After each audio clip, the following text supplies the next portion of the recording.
Sony's coming through for their fans once again, and stop me if you've heard this one, but man, it does sound like it's a good time to be a PlayStation gamer. They are actually doing a lot of interesting things, and I also want to say that, listen, as gamers, we tend to take things for granted, but this is really cool to see happen. And for Sony to come out and actually admit these things, I think is also very cool, and it's something that we probably wouldn't have seen in the past. We're getting more and more from these companies in terms of transparency, and I, for one, absolutely love hearing that and seeing that. So I hope that this continues for many, many years to come. But I do want to get into this video before too long, so hopefully you guys are all strapped in and ready to go. Let's have a good time talking some video games right now, some PlayStation announcements. This is pretty cool stuff. Again, you guys might not have heard this, but yeah, this is very interesting to say the least. And I tell you what, Jim Ryan lays it on the line. I might not be the biggest fan of Jim Ryan, but he definitely comes out and says some things pretty much how it is. And, it's basically how you can expect them to kind of do things in the future. So I actually thought this was a very interesting announcement that he makes about the future of PlayStation, how they're going to do 50-50 investment split between new IP and existing franchises. And I think this is a keenly important instance because you want to keep giving gamers what they want, right? But you also don't want to be stuck in only that type of redundancy. So I think it's very smart to go, okay, well, we're going to go 50-50. What I mean by that is there's a medium between how Microsoft did things and how Sony does things. And one of the things that I'm talking about is Microsoft would stick with Halo, Gears, and Forza for a long time. And those are reasons why I stuck with Xbox.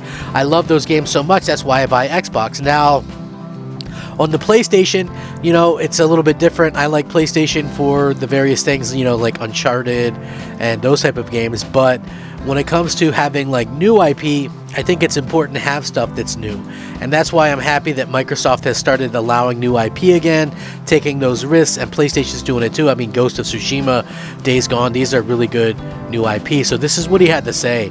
Sony Interactive Entertainment head honcho Jim Ryan said earlier in a corporate briefing that the format holder plans on investing heavily in new IPs going forward, with the current fiscal year seeing them invest 34% in new IP and 66% in existing franchises.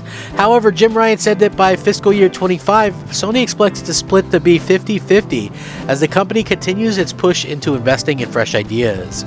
New IP is the lifeblood of all entertainment, and Sony is significantly increasing the amount it is spending in this space. From less than a quarter of the total spend in fiscal year 2019, we will augment and actually make a proportion invested to 50% of a much larger number by fiscal year 25, investment that we anticipate will yield significant returns in the second half of this decade. Sony revealed during the same briefing that it expects a significant number of its annual releases to arrive on PC and mobile platforms by 2025. Furthermore, it promised over 20 games for the PSVR 2 launch lineup. And of course, they're going to be doing, talking about these different things when it comes about with the PlayStation State of Play coming up in a handful of days. And I feel like that's very important for them to kind of talk about in the future as well, to continue to invigorate and reinvent themselves. And they've done a good job with doing all of those. So yeah, I love to see that, and it's nice to see that they're pretty upfront about it. Hey, we're going to have this many we're going to have this many new IP versus existing IP. I think it's smart, right? You got to give people something to look forward to, and not everybody will care like I do, but I do think it's an incredibly smart thing that they've managed to kind of get out there, because people now know, hey, we could potentially be surprised here, and I think that's what it kind of all comes down to. So I do hope that that continues to happen and they can continue to reinvent themselves. Sony definitely,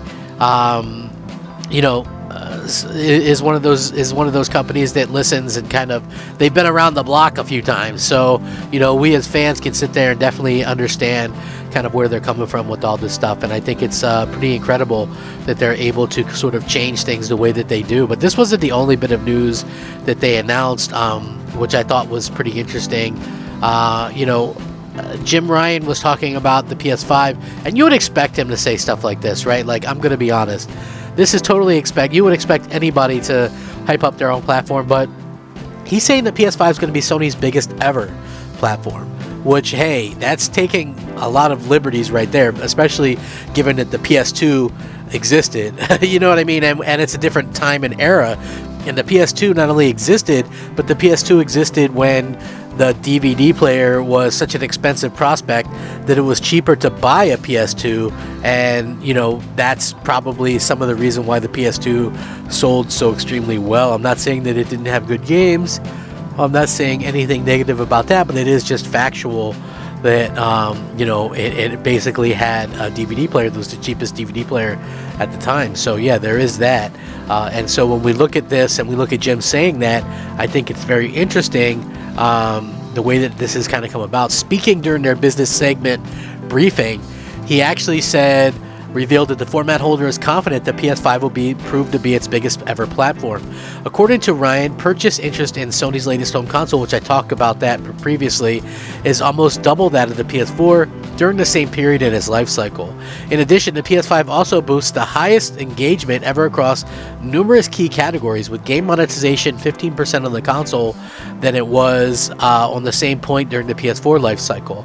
Elsewhere, Ryan confirmed that China is now the 6th market for PlayStation, which is up on the 11th place achieved during roughly the same period during the PS4 market life. Looking ahead, they're planning to increase production for the PS5, potentially shortening the gap with PS4 supply in its 3rd year on the market. So, you know, for them to make these kind of bold claims and things like that, I think that that's smart, but I also think that it's, you know, it could end up being risky. I guess we'll see what happens, but, you know, I, for one, think that it's a smart move for them to be able to, you know, have something like this to announce and say, hey, we believe that it's going to be our biggest product. I certainly think if there hadn't been, you know, years of significant issues with products, then I think they definitely could, you know, get something done. So I think that it's going to be interesting to see how this works out.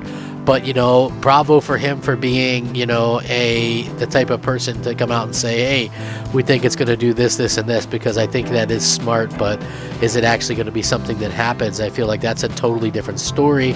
And for me personally, I'm looking forward to seeing what they have to bring to the table to achieve this. I mean, if they can't catch up to what the PS4 did, which the PS4, even right now, haven't been on the market for, what, 8-9 years, is at 116 million sold, and they're behind that point at the 2-year point. I don't see how they would plan to magically catch up to that and surpass even the PS2, which was, what, 150 million? Yeah, I think it's going to be difficult for them to do. I could see them surpassing the PS4 if they can keep up the stock, but yeah, it's going to be an interesting sort of situation to see how that all kind of turns out. What do you guys think, though? Do you think it's going to be the biggest platform? Are you excited for a 50-50 split in the IP? Like, for me, I think it's good to have new stuff, but also bring back key older stuff as well. Keep continuing on with it. I would love to hear you guys' thoughts and opinions on it. If you do enjoy my content, please leave a like. It helps the channel to be seen, and it helps it to grow. So, rack 'em up, fact 'em up, Crap Gamer 'em up. Thank you so much for watching. Have a fantastic day. Crap Gamer out.